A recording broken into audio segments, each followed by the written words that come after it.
பாடகி சைந்தவி ரீசெண்டா ஒரு சேனலுக்கு இன்டர்வியூ கொடுத்திருக்காங்க. அதுல ஜிவி பிரகாஷ் குறித்து பல விஷயங்களை ஷேர் பண்ணியிருக்காங்க. ஜிவி பிரகாஷும் சைந்தவியும் ஸ்கூல் டேஸ்ல இருந்தே ஒருத்தருக்கு ஒருத்தர் நல்லா தெரியும். அப்போதுல இருந்தே ரெண்டு பேரும் இசை மேல ஆர்வம் அதிகமா இருந்ததுனால அந்த இசைத்துறையே அவங்கள காதலிக்க வச்சது. ரெண்டு பேரும் உருகி உருகி காதலிச்சாங்க. ஜிவி பிரகாஷ் இசையமைப்பாளரா வந்தாரு. அதே மாதிரி சைந்தவியும் அண்ணின் படத்துல இடம்பெற்ற அண்டங்காக்கா கொண்டக்காரி பாடல் மூலமா பின்னணி பாடிய அறிமுகமானாங்க. சினிமாவில இருந்தாலும் தங்களுடைய காதல் பிரியாம பாத்துக்கிட்டாங்க ரெண்டு பேருமே. இரு வீட்டாருடைய சம்மத்துடன் திருமணமும் செய்துக்கிட்டாங்க. இவங்களுக்கு அன்வி என்ற மகள் இருக்காங்க. அண்ட் ஜிவி பிரகாஷுடைய இசையில பல ஹிட் சாங் கொடுத்திருக்காங்க சைந்தவி. சூழல் இப்படி இருக்க சைந்தவியும் ஜிவி பிரகாஷும் பிரிந்திருக்காங்க. அண்ட் ரெண்டு பேரும் பிரிந்து வாழ்ந்துட்டு வரும்போதுதான் ஜிவி பிரகாஷுடைய கான்சர்ட்ல சைந்தவியும் பாடினாங்க.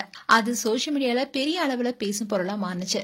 அதுவும் அன்வி அப்பா ஜிவி கிட்ட போறேன்னு சொன்ன உடனே ஸ்டேஜுக்கு பொண்ண சைந்தவி அனுப்பி வச்சாங்க. இதை பார்த்த ஃபேன்ஸ் பலருமே மீண்டும் ஒன்னு சேர்ந்துருவாங்கன்னு கருதினாங்க. அண்ட் சைந்தவி ரீசெண்டா அவங்களுடைய 35th பர்த்டேவை கொண்டாடினாங்க. இதுக்கு பல ஃபேன்ஸ் வாழ்த்துக்கள் சொன்னதோட கோரிக்கையும் வச்சாங்க. மலேசியா நடந்த ஜிவி பிரகாஷுடைய கான்சர்ட்ல நீங்க எந்த ஒரு ஈகோவும் இல்லாம பாடினீங்க. அதே மாதிரி மீண்டும் ஜிவியுடன் இணைந்து வாழணும்னு சொல்லியிருந்தாங்க. இன்னொருதான் சைந்தவி ஒரு யூடியூப் சேனலுக்கு இன்டர்வியூ கொடுத்திருக்காங்க. அதுல ஜிவி பிரகாஷ் பத்தி பேசும்போது, ஜிவி பிரகாஷ் சாரோட நிறைய பாட்டு பாடியிருக்கேன்.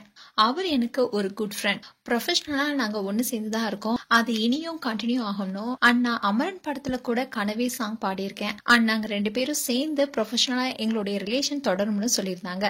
அதோட அன்வி குறித்தும் பேசியிருந்தாங்க. அதுல அன்வி ரொம்ப கேரிங்கா இருப்பா. அவளுக்கு 4.5 years தான் ஆகுது. ஆனா பெரியவங்க மாதிரி பேசுவா. அவ இன்னும் குட்டியா இருக்கும்போது கூட ஒரு டைம் ஹோம் ஹெல்பர்லாம் இருந்தாங்க. அப்போ இவ சாப்பிட்டுட்டு இருந்தா, டிவி பார்த்துட்டு இருந்தா. அப்போ அவங்க எங்க வீட்டை தான் டிவி இல்ல, எல்லாம் தண்ணி அடிச்சிட்டு போயிடுச்சுன்னு சொன்னாங்க.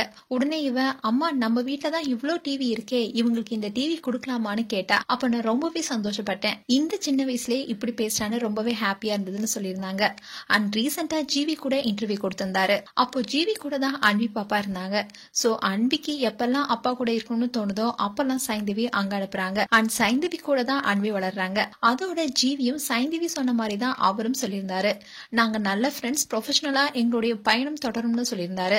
ஆனா சைந்தவி இன்டர்வியூ பார்த்த பலரும் நீங்க ப்ரொஃபஷனலா எப்படி பாக்குறீங்களோ அதே மாதிரி பேரண்டிங் பத்தியும் யோசிங்க, ஈகோலாம் மறந்து ரெண்டு பேரும் சேர்ந்து வாழுங்கன்னு சொல்லிட்டு வராங்க. மேலும் ஜிவி அண்ட் சைந்தவி குறித்து உங்களுடைய கருத்துக்களை கமெண்ட் செக்ஷன்ல சொல்லுங்க. இது போன்ற வீடியோஸை பார்க்க நியூஸ் தமிழ் டிப்ஸ் சப்ஸ்கிரைப் பண்ணுங்க. மறக்காம நோட்டிபிகேஷன் பட்டனை கிளிக் பண்ணுங்க.